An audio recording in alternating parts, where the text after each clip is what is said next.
and how do you solve that? Does the package look exactly the same in Massachusetts and Arizona? It's just there's, except for the labeling requirements, or, or does it look different? I mean, is it the colors and the name that they identify, but they know that it's, much stronger in Arizona than in Massachusetts? Like, how do you deal with that?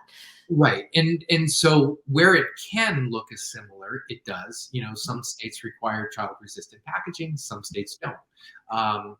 And again, it depends on what the form factor is. So there are different rules. So if it's a beverage, for example, if it's a beverage in Washington state, you can have up to 10 servings in a beverage. Now, what's really intriguing, as I roll my eyes here a little bit, is if you buy a carbonated soda in a crown top bottle and you pop it open, we all know that it's really a one serving. Everybody knows, outside of cannabis, everybody knows if you buy a bottle of soda in a crown top, a carbonated bottle of soda, you pop it open, you finish it in one serving, or if you don't finish it and leave it, it loses its luster and carbonation, right? Certainly. So, to put a carbonated beverage into the same bottle with a crown top and call it 10 doses, which is 10 megs per serving at a cap of 10, which is 100 megs in that bottle,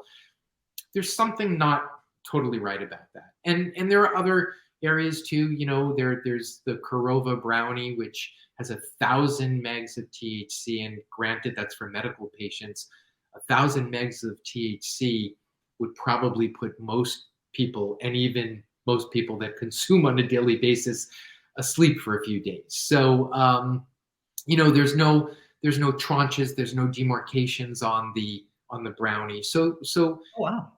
So there are concerns, and and as we look to build that consistency, that becomes even more of a concern. I do look forward to the day, of course, for federal legalization, but also because it will really unify dosing as well across states. So Brandon has just popped in, which must mean we're running out of time, but Brandon runs all of ProCannabis marketing. So thanks, Brandon. Do we have any questions or? None from the audience, but I did want to just ask, I've seen this infographic going around LinkedIn, making the LinkedIn rounds, and it talks about how 10 companies own pretty much our entire grocery store experience, right? And when we go to the grocery store, we're not really aware that we're buying all of these sub brands. And you've seen that in the craft beer industry too in the last several years, where a lot of the craft brewers that were, craft, right? Those things that made them craft, boutique, family run, small, all that thing that people fell in love with.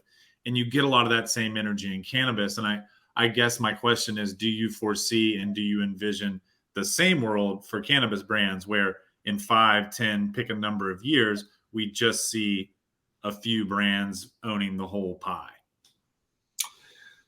Oh boy. Well, I mean, that's a big question, right? So here's what I think. It's a spectrum. So if you start over here and you talk about the plant, and then you move away from the plant, essentially the further away you move, you get to distillates and isolates. And those are ingredients that will end up, so cannabinoid distillates and isolates, which will end up in other products. Those other products further down the road will be toothpaste and mouthwash and so on and so forth. So it wouldn't surprise me if we have a Procter & Gamble with a cannabinoid mouthwash, let's just say.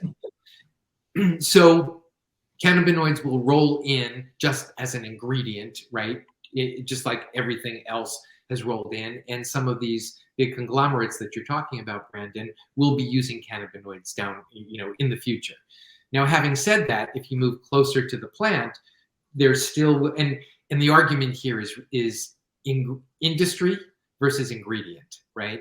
I think there'll be both. There's room for both, and so I think there will be craft cultivators. I think there will be appellations, for example, like Champagne and Cognac in France.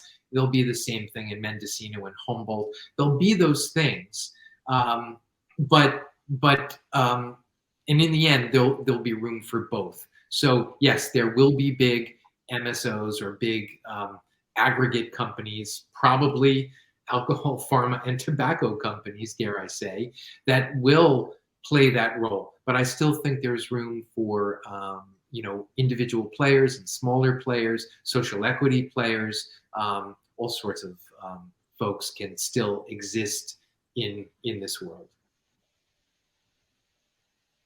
That's great. Thank you. Yeah, I think that's definitely my hope, is that there's still a seat at the table for all those individuals you just mentioned, and really am hopeful that the states that have the ability to look backwards now and look at the states that have rolled out different pieces of legislation can make some amendments here and really be, I think, true to the sentiments expressed in a lot of forums around social equity, craft cultivators, small business owners. And as someone here is on the East Coast, kind of watching this develop, I'm hopeful of that. But yeah, we'll just have to let time be the determiner there, and what happens. So yeah. I think to your point, I'll make this quick. I think to your point, we've seen that. We've seen New York come in with basically an auction. And who wins at an auction? The person with the most money. And then we've seen that reverse. That now they've reversed that. Now they're offering up, I believe it's 100 licenses to to folks that have been that have records and have been convicted. So for nonviolent cannabis crimes. So. That's a perfect example of where they've gone from one extreme to the other. I wish personally they'd find a middle ground. I don't think either of those solutions are the perfect solutions. So, you need to find business owners that understand business too, as well as the cannabis culture, and that's a hard gap to bridge. But if we could figure out how to do that, we'll get both people that have a legacy in the industry, and we'll have some of the new folks that come in, and together they can add their skill sets, which I think it's the 1 + 1 = 3. I think that's happening now. You see, I feel like there's a lot of professionals coming into the cannabis industry from other industries and working with legacy operators and just people who are just primarily interested in the plant and are partnering up. One's business side, one's plant facing, we'll see. But anyways, I want to be respectful of everybody's time. David, thank you. It's been very interesting. I could listen to you talk for a long time. So very much appreciate you taking part with this event today. If anybody has any questions or want to reach out or continuing the conversation, definitely do so. Both of us, or all three of us, are on LinkedIn. So yeah, if you want to know more about ProCanna, you can visit our website at procanna-usa.com. If you'd like to learn more about David's work and branding, I'll put it in the comments. Okay, it's in the comments, but it's brandingbud.com. Is that true, David? Brandingbud.com. So yeah, thank you all. Have a great day, and we'll see you next time. Thanks, guys. Thank you, Brandon. Bye-bye. Bye-bye.